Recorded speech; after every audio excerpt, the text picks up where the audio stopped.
Bon vendredi après-midi, bienvenue à La Vie en Mauricie au Jardin du Coin avec Stéphane Brisson. Salut Stéphane! Salut Catherine! C'est notre rendez-vous hebdomadaire et Stéphane, aujourd'hui, on va parler d'engrais vraiment spécifiques parce que des engrais qui viennent de la mer.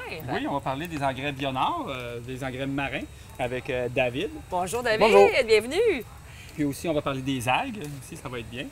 Puis moi, tantôt, je vais revenir puis je vais vous donner des petits trucs, conseils au niveau comment tailler, arroser, jardinière pour garder ça beau toute la saison. Oui, parce que c'est le temps des jardinières et je sais que vous avez été nombreux cette semaine à en acheter pas mal, mais il faut les entretenir tout au long de l'été. Donc merci Stéphane, on se retrouve tantôt. Bien, merci, à tantôt. À tantôt, salut!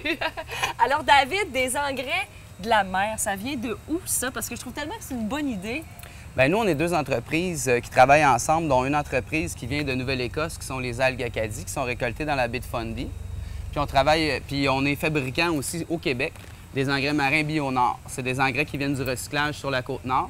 Donc, c'est 5000 tonnes de produits marins qu'on a revalorisés en engrais biologiques. Et là, on voit le crabe, et je le dis à la façon des gens de la Côte-Nord, parce que j'ai grandi aux Escoumins, alors je sais c'est quoi du bon crabe.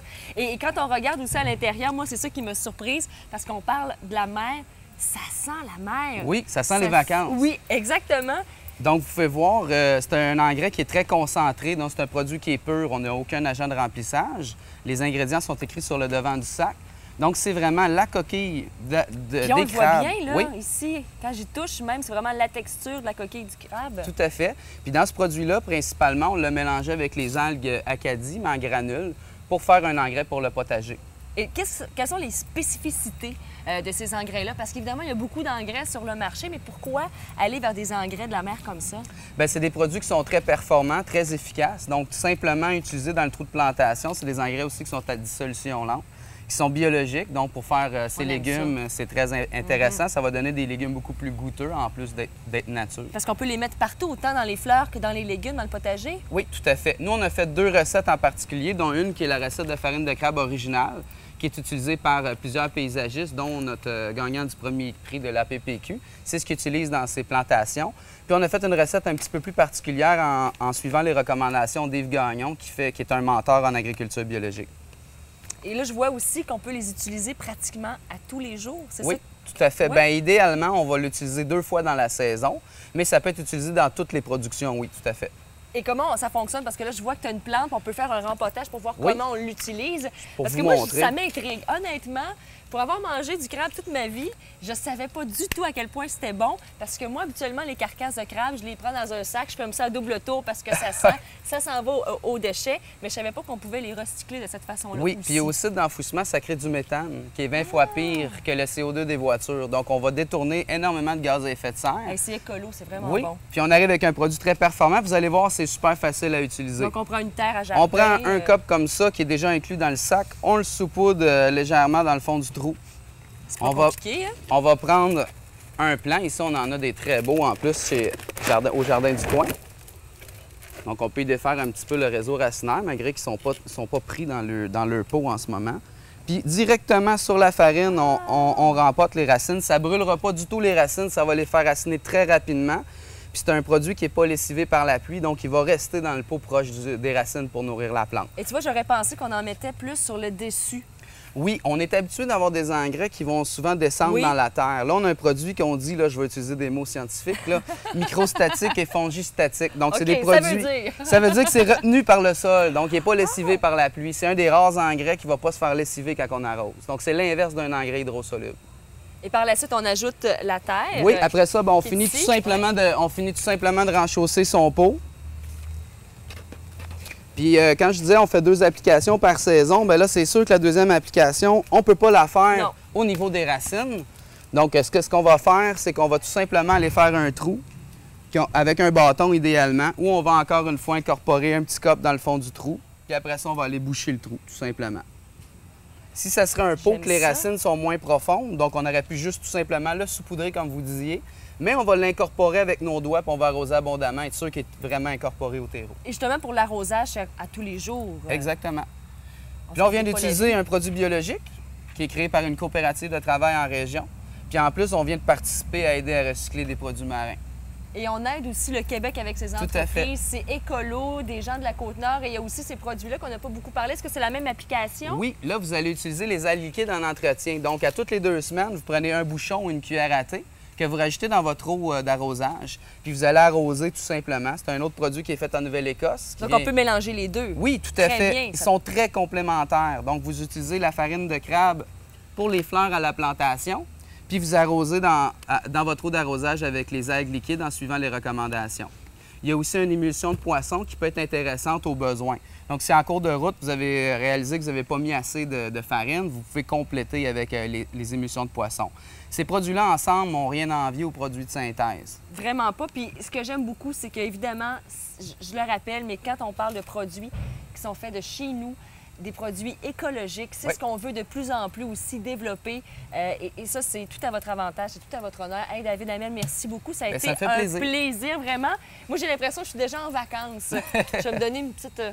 Oh, que ça sent le crabe, ça sent bon. Puis vous prenez l'accent avec ça, d'ailleurs, quand vous utilisez les produits. Hey, merci beaucoup. Merci à la à vous. prochaine. Salut, bon été. Merci.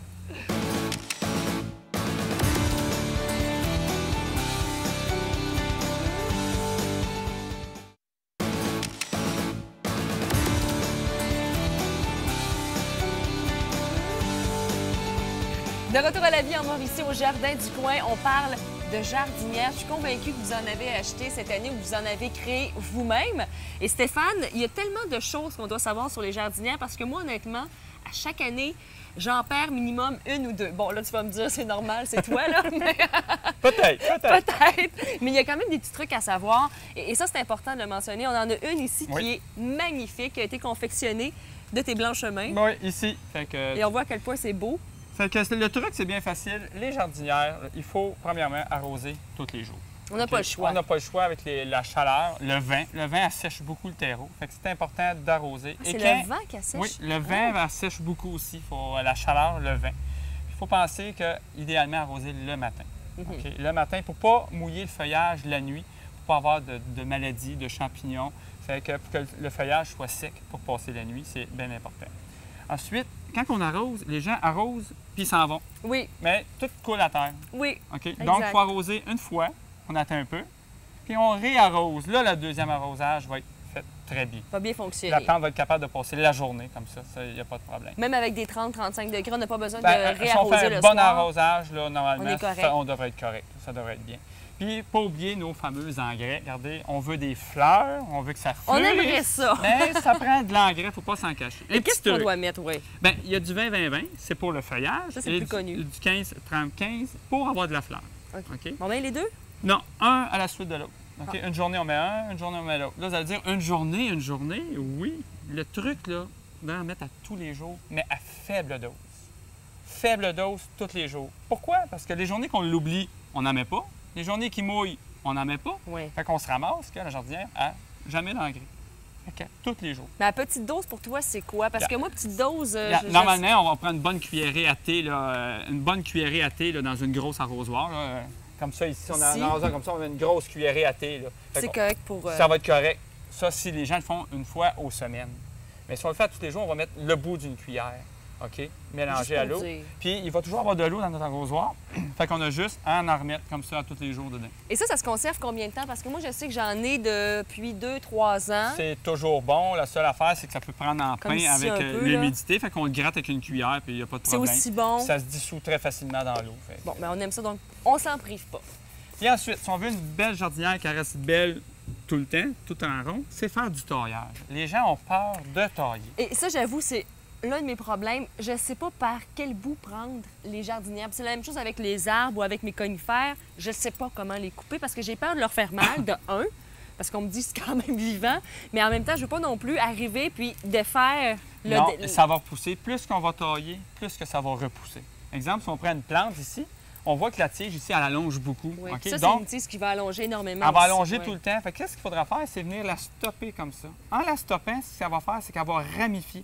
Elle va se remettre à réélargir. Donc, elle va faire d'autres tiges, donc d'autres fleurs. Elle va fleurir encore plus. Mais là, Parce- tu coupes le bout ici. Oui, le comme bout. On ça, fait juste que là. pincer le bout. comme ça. Mais il ne faut pas nécessairement le couper à un endroit précis, c'est que le bout. puis Oui, c'est que tout. le bout. C'est sûr qu'on ne s'attarde pas nécessairement où on les taille, là, c'est pas bien grave. Est-ce que c'est la même chose pour les autres On fleurs? peut faire la même chose au niveau du pétunia. C'est sûr que le pétunia, lui, si on le laisse allonger, le problème, c'est qu'on le laisse allonger puis il se dégarnit au centre. Fait que ça va faire des grandes tiges Ouais. et la jardinière se vide du milieu. C'est Ce pas qu'on très fait, beau. si on vient la couper comme ça ici, on la coupe là, Ah, moi, je te regarde. elle va hein. stopper de pousser là, elle va pousser au centre. Fait qu'elle va gonfler. Donc, il va y avoir plus de branches, plus de fleurs. Puis pour celle-ci, C'est la même chose. Même C'est chose la même ici. chose. Ah, on on peut peut la toutes les couper, tiens. raccourcir comme ça va faire ramifier le centre ici, comme ça. Petit truc en passant pour les pétunias. Les gens enlèvent la fleur Oui. comme ça.